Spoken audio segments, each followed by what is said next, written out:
Hello Taurus, this is Teresa from Tarot by T. Welcome to November and your love TarotScope for November. Before I do the reading, I just want to ring some bells and create some sacred space.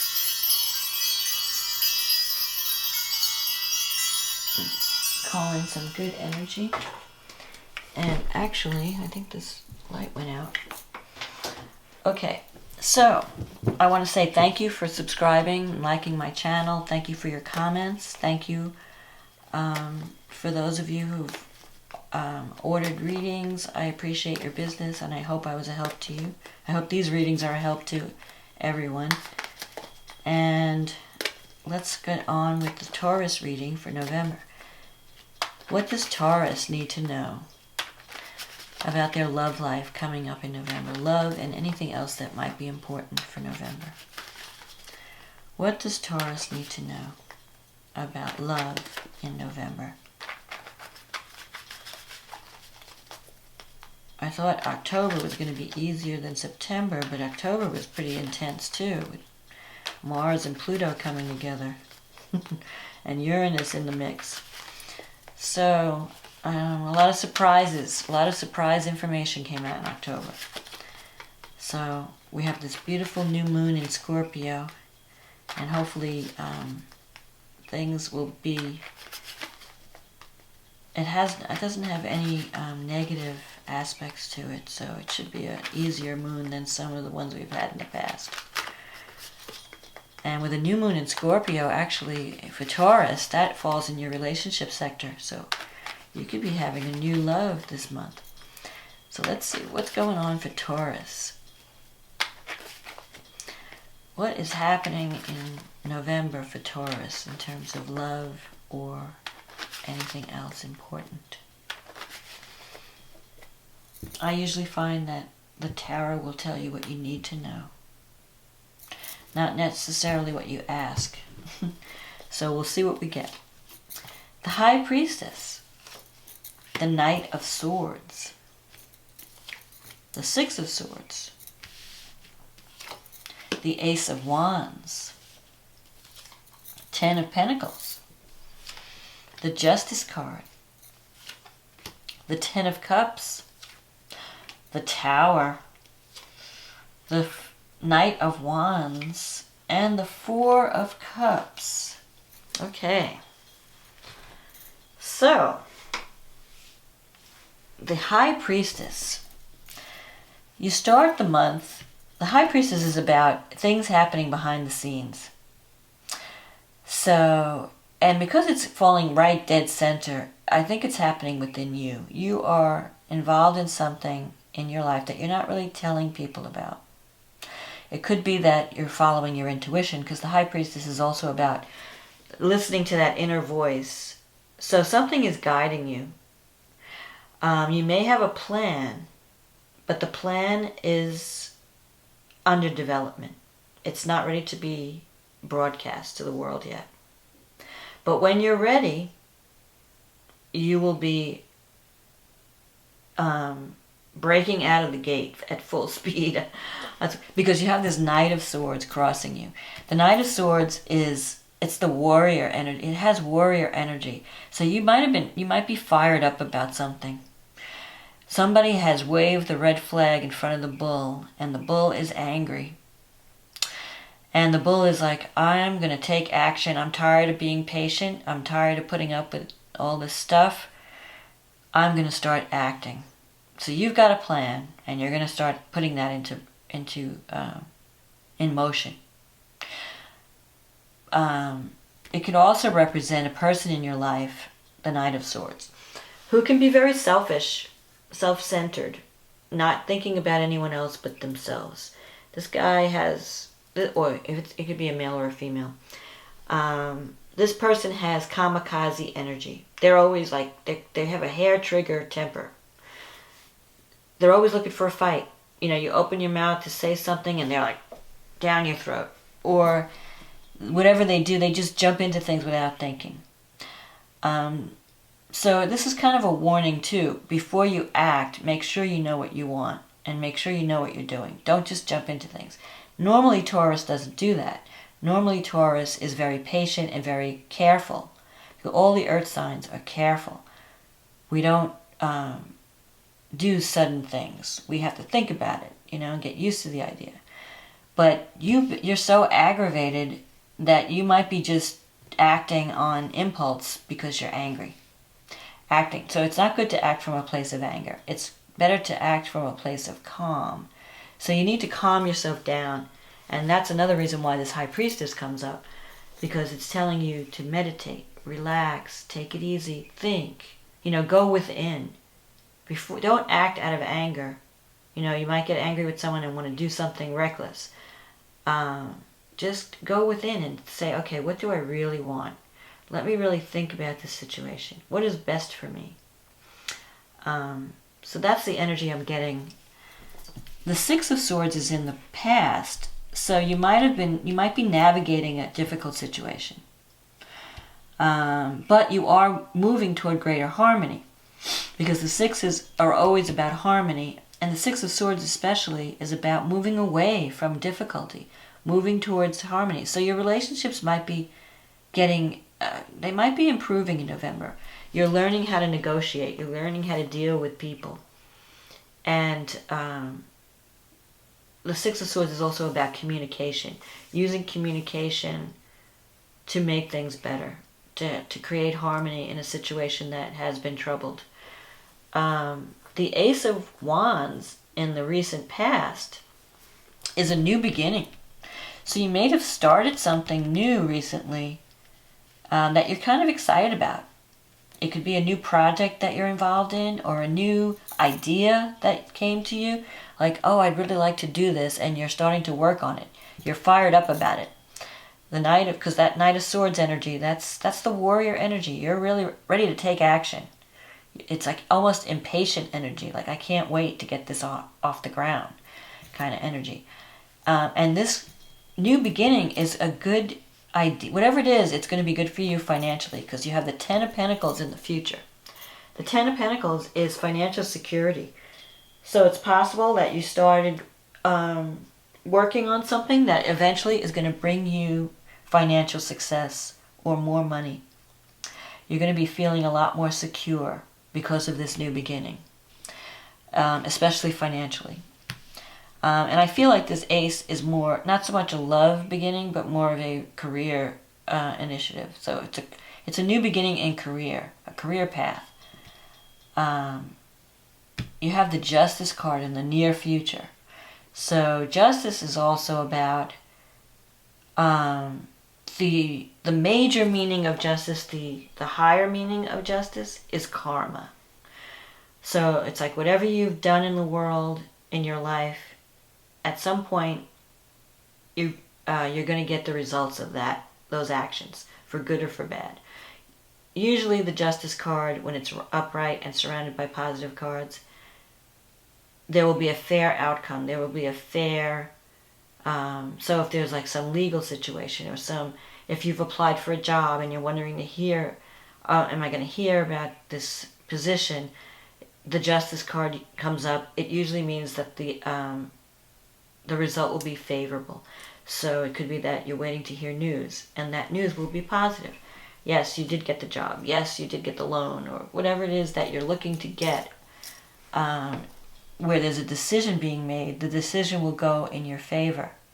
So you're in a good position in the future, especially if you started something new recently, like a new job or a new endeavor in some way. But it also means karma, in a sense, positive karma.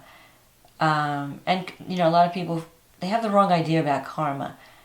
Karma is not punishment, and it's not even reward. It really is, all it is it's the reaction to whatever energy you put out into the world. So if you put something positive out in the world, you're going to get something positive back. If you put negative energies of fear, anger, hatred, revenge, that's going to come back too. So you can expect a fair response to whatever you've put out there.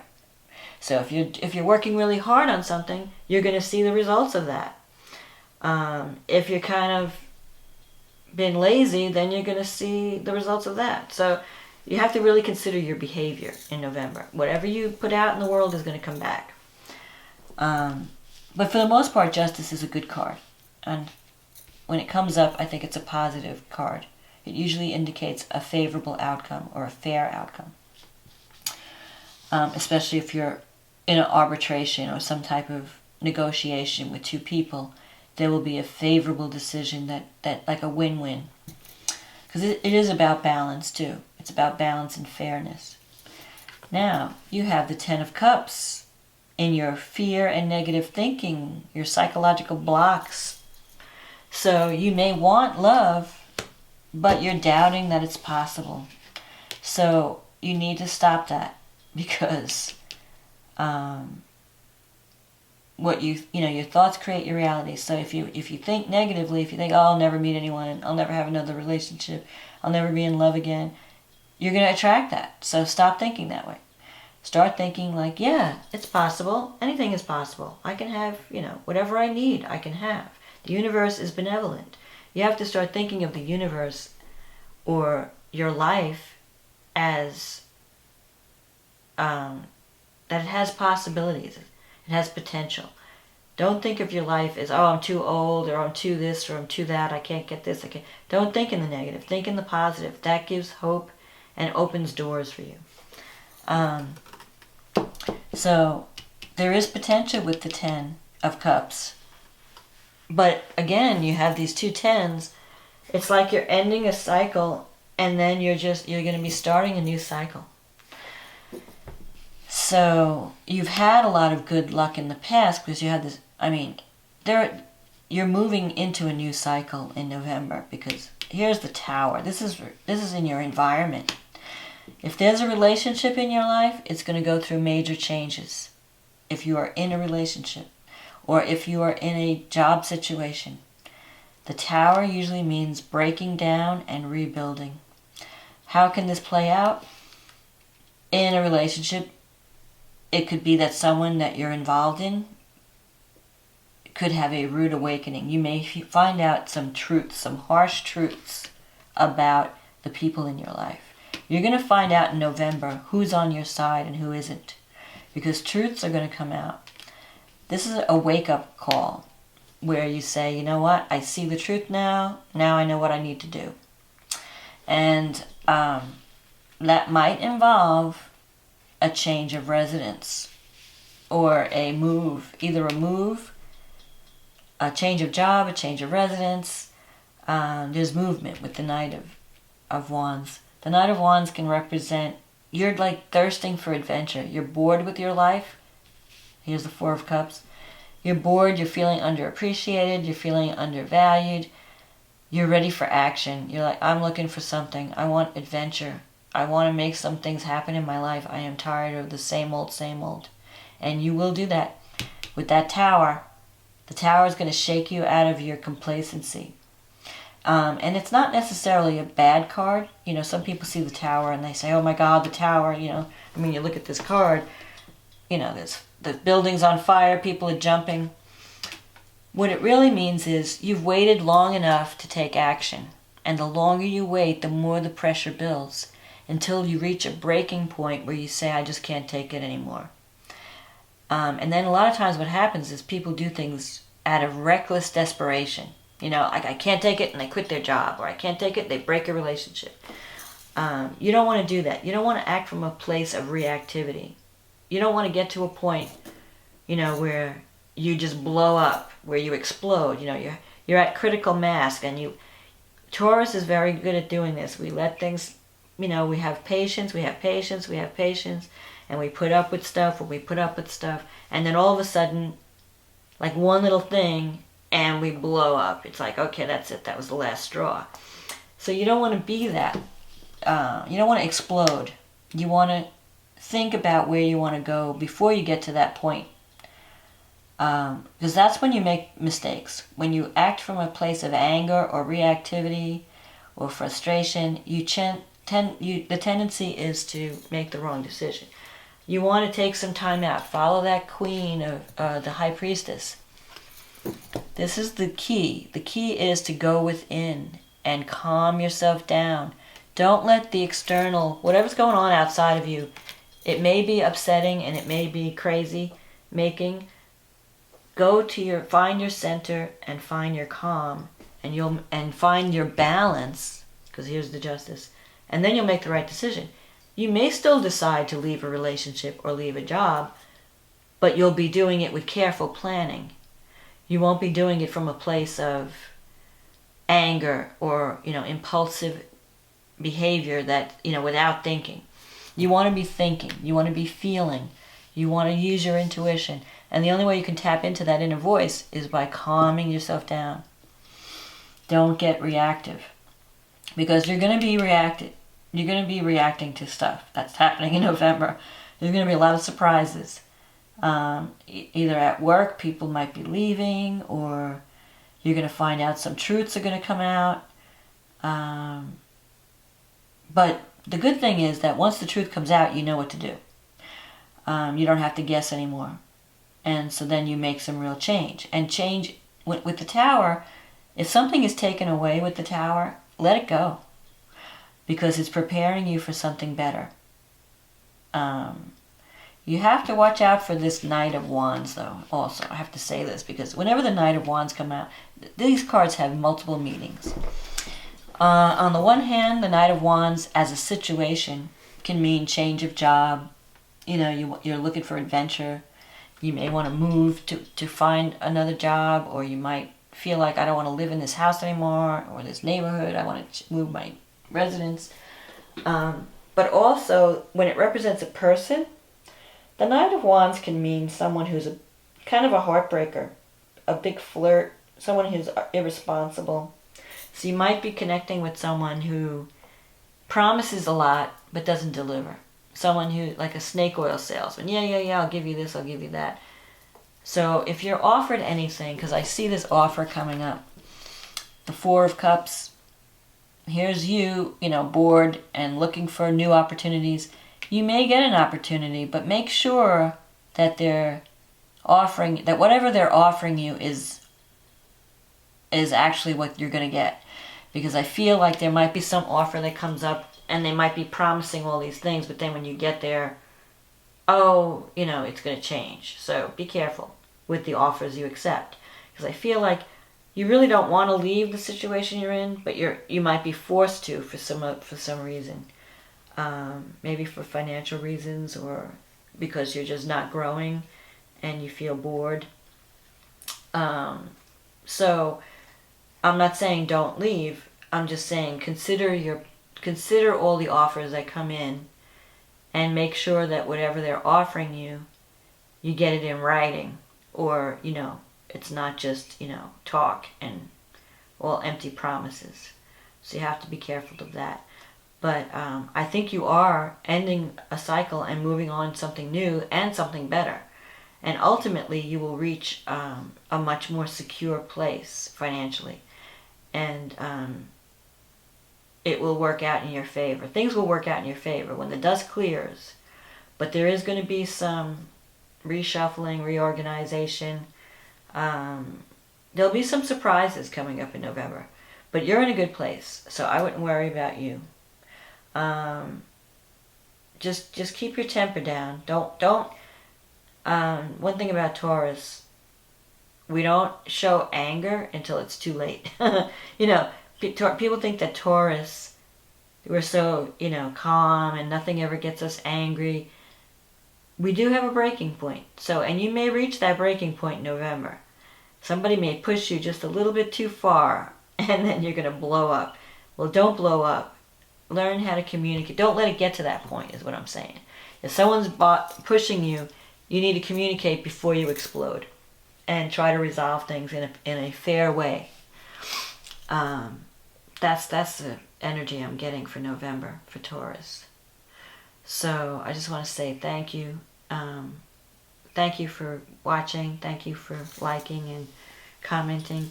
And if you'd like a personal reading, just check out my website. I'd be happy to read for you.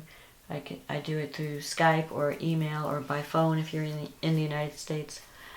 And I wish you good luck in November. If you celebrate Thanksgiving, have a happy Thanksgiving. and I will talk to you again in December. Thanks, Taurus.